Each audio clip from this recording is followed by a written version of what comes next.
অবিশ্বাস্য, নিকৃষ্ট, জঘন্য এক ঘটনা যা শুনলে আপনি অবাক হতে বাধ্য।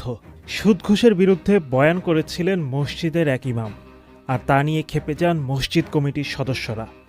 গালিগালাজ, বিচার সালিশ, শেষ পর্যন্ত চাকরিচ্যুত করা হয় মসজিদের সেই ইমামকে। আমি কথা বলতেছিলাম, হঠাৎ করে আমারে অনেক গালিগালাজ করছে এবং আমারে বলছে, তুই মসজিদ থেকে বের হও, তোরে মেরে ফেলবো। আমার বাবা আমারে তুলে অনেক গালিগালাজ করছে। শুধু এখানেই শেষ নয়, নির্দোষ সেই ইমামের পক্ষে কথা বলায় এক ঘরে করে দেওয়া হয়েছে গ্রামের 4 পরিবারকে।